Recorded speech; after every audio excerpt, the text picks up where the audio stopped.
네, 글로벌 인사이트 함께하겠습니다. 글로벌 주식시장의 주요 이슈를 심층적으로 분석해 드릴 거고요. 오늘 이 시간은요, 브레인코리아 인베스트먼트 신승용 대표 나와 있습니다. 대표님 어서 오세요. 네, 안녕하십니까. 네, 자 코로나19는 이제 악영향이 여러 가지가 있을 수 있는데 그렇죠. 크게 두 가지 축인 것 같습니다. 경제가 우려가 된다 이 부분과 더불어서 또 이제 종목들 기업 실적에 타격을 미친다 이런 부분인데 크게 보면요.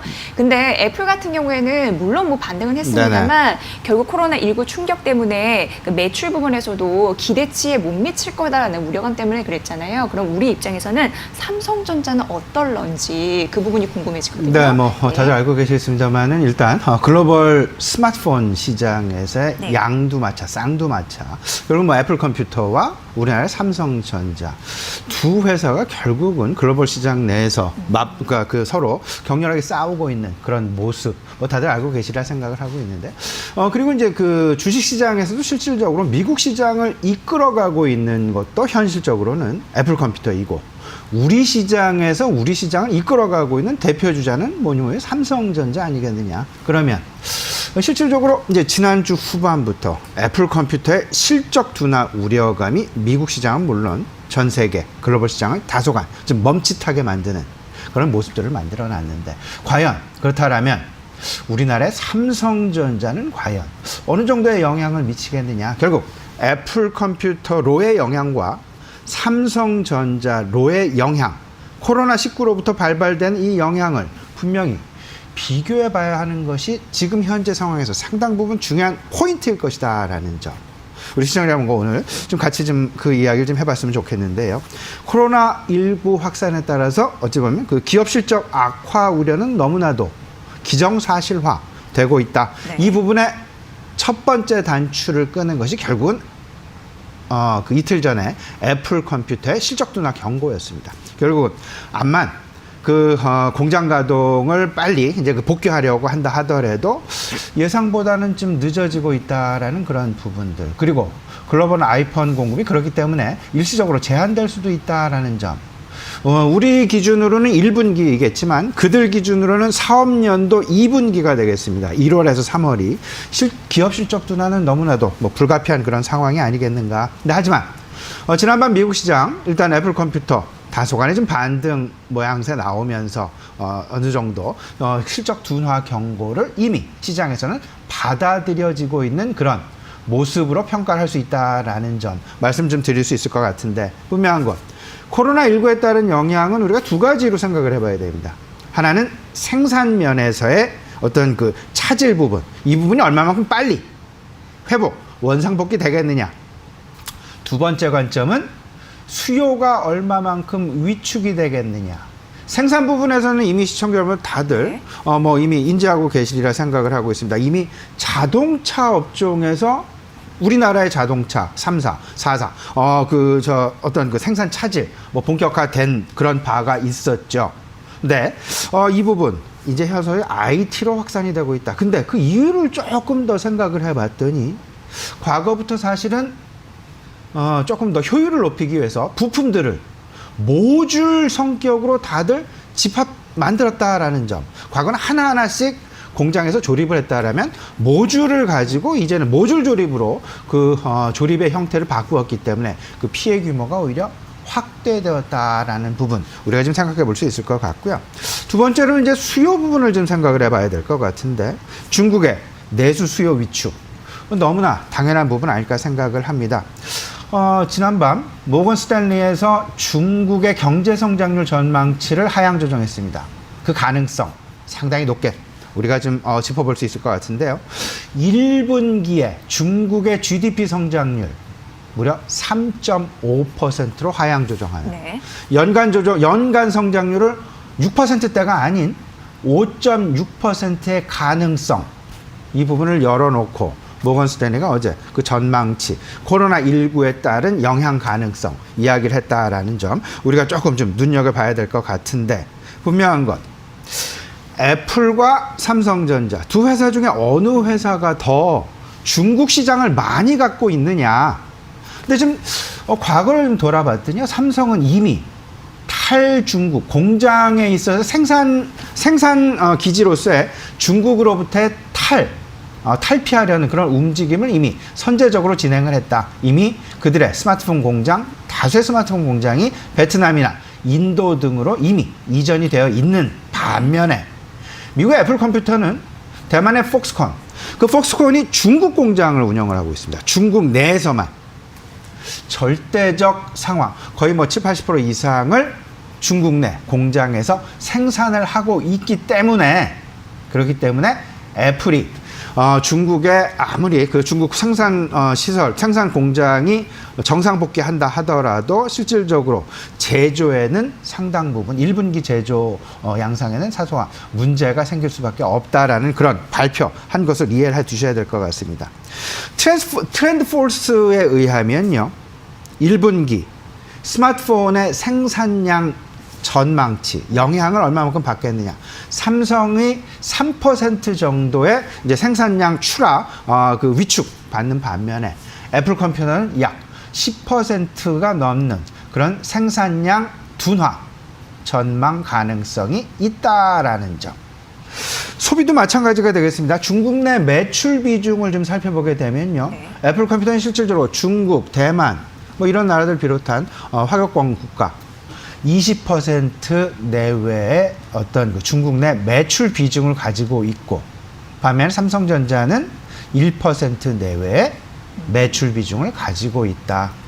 거꾸로 이야기를 하면요, 오히려 과거에 삼성전자가 중국에서 고전을 면치 못했다라는 점들이 중국발 코로나19에 따른 중국 내에서의 수요 위축, 중국 내에서의 GDP 하락, 둔화, 이런 부분과 맞물리면서 오히려 새옹지마 격으로 애플 대비해서 긍정적인 위치 분명히 차지하고 있다라는 점. 따라서 결론적으로 이렇습니다. 중국향 매출이 크거나 중국 내에서 생산을 많이 하고, 너무나 당연한 말씀을 지금 드리고 있는데요. 그런 기업들, 코로나19에 의한 영향성 더 클 수밖에 없다. 과거에 애플 컴퓨터가 미국과 중국 간의 무역 갈등의 완화와 심화, 이거에 따른 주가 변동성을 크게 경험을 했다라는 부분을 좀 생각을 해본다라면, 애플 컴퓨터의 실적, 어떤 그 주가 변동성, 코로나19에 따른 그 변동성이 아직 분명히 끝난 것은 아니다라는 쪽으로 생각을 좀 해 두셔야 될 것 같고요. 삼성전자는 오히려 상대적으로 실적이 좀 견고하지 않겠느냐. 오히려 중국 외 지역에서의 어떤 그 긍정적인 성장 가능성, 여기서 더 나아가서 반도체 업황 개선과 관련된 이 성장 가능성을 우리가 분명히 눈여겨봐야 될 것이다. 지금 현재의 상황, 오히려 글로벌 투자자들은 애플 컴퓨터의 변동성보다는 삼성전자의 상대적인 안정성을 사고 있다라는 쪽으로 생각을 해보시면 어떨까 싶습니다. 네. 그게 좀 인상적이네요. 결국 이제 중국 의존도입니다. 삼성전자는 조금 더 줄여놨기 때문에 이미 그런 부분에서 여러분도 좀 판가름 해보시면 또 답이 나오지 않을까라는 생각 해보고요. 두 번째 이슈로 넘어가서 중국이요, 미국이 또 중국 화해 제재에 대해서 카드를 만지작거리고 있다라는 소식이 네. 있습니다. 이게 또 자꾸 나오네요. 이거 어떻게 봐야 될까요? 예, 조금 더 자세하게 좀 말씀을 드리면, 이미 미국에서는 중국 화해에 대해서 네. 5G 통신 장비에 대한 제재 이미 상당히 강력한 수준으로 진행을 했습니다. 예, 예. 근데 거기에 그치지 않고 이제 반도체로까지 네. 확산을 하겠다. 또 그런 거잖아요. 예. 결국은 IT, 중국이 선언을 한 IT 굴기, 이 부분에 상당 부분 압박 내지는 제약 내지는 제동을 걸겠다라는 의미로 좀 해석을 해봐야 될 것 같은데, 이제 뭐 그 내용은 이렇습니다. 미국산 장비를 쓴 반도체 화웨이로의 공급은 안 된다라는 그런 어떤 움직임이 되겠습니다. 제3국 반도체 제조업체라 하더라도 현 미국산 부품을 25% 이상 사용할 때라면 허가가 필요한데, 현행 25%, 이 부분도 10% 이상으로 강화할 방침이다. 화웨이의 지금 현재 스탠스는 이렇습니다. 화웨이는 글로벌 반도체 구매 3위 업체입니다. 무려 208억 달러의 반도체를 구매하는 그런 기업이 되겠는데요. 통신 사업에서는 1위 사업자죠.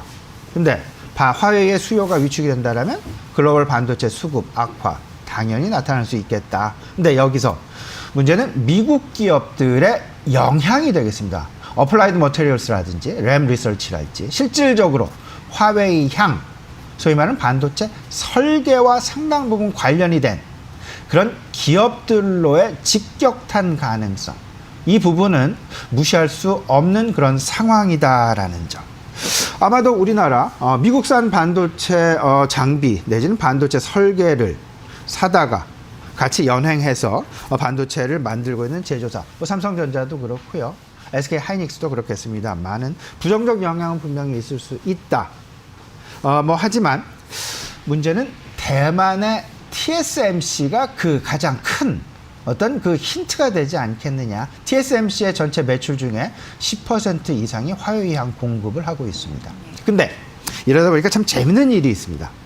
미국에서 화웨이에 대한 제재를 강화하면 할수록 삼성전자나 SK 하이닉스로의 반사 이익도 우리가 조금 좀 기대해 볼 수 있겠다. 왜냐하면 TSMC의 위축 가능성이 있기 때문에 지금 현재 파운드리 위탁 가공이라고 얘기를 하고 있는데, 파운드리 작년 트렌드 폴스 기준입니다. 작년 4분기 파운드리 점유율 TSMC가 글로벌 51.7%, 삼성전자 17.8%가 되겠습니다. 화웨이에 공급을 하고 있는 TSMC, 여기가 만약에 다소간의 제약을 받게 된다면 그러면서 삼성전자로의 어떤 그 반사 이익 가능성 분명히 있을 수 있다라고 생각을 해보셔야 될 것 같고, 여기에 더 어제 이런 이야기도 나왔었죠. 삼성전자가 퀄컴의 5G 칩을 이제 위탁 가공 생산하기로, 부분입니다만은 위탁 가공 생산하기로 하였다라는 점. TSMC의 독보적인 그런 부분에 삼성전자가 하나 둘씩 이제 침투하고 있다라는 그런 그림. 결국은 오늘 삼성전자 이야기만 하게 되는 그런 모습인 것 같은데, 일단 TSMC의 주가 그래프, 주가 방향성을 계속해서 우리가 예의주시해야 될 것이다라고 봐야 될 것 같고, 그렇다면 시장 내 분명히 노이즈는 있을 것 같습니다. 그렇다면 이 노이즈가 언제까지 계속될 것이냐, 반도체 밸류체인을 과연 바꿀 수 있겠느냐. 제 개인적인 판단은 그렇지는 않다. 5G 예를 봐서 여전히 화웨이는 5G 1위를 고수하고 있고, 미국을 제외한 유로존이나 아시아 기업들은 여전히 화웨이와의 거래를 계속하고 있다라는 점. 최근 미국 시장의 움직임은 여전히 마가 중심 위주로, 그리고 테슬라 주가 위주로 움직이고 있다라는 점. 그러면 그 본질에는 결국은 반도체가 자리 잡을 수밖에 없고, 반도체 성장 가능성 계속해서 우리가 눈여겨봐야 될 것이라는 부분이 화웨이에 대한 압박을 떠나서 지금 현재 미국 시장의 움직임을 생각을 해본다면 우리 시장으로의 어떤 그 변화 내지는 우리 시장에서의 눈에 띄는 그런 기업군들 너무도 확연한 힌트를 주고 있는 것은 아닌가 생각이 됩니다. 네. 미국산 반도체 제조 정비에 대해서 이제 규제 이런 부분이 조금 더 붙은 거잖아요. 반도체 업체에 이제 먹구름이 드리워진 그런 상황인데, 그 단면에 대해서도 말씀해 주셨으니까 참고해 보시면 좋을 것 같습니다. 글로벌 인사이트 함께했고요. 브레인코리아 인베스트먼트 신승현 대표의 분석이었습니다. 잘 들었습니다. 고맙습니다.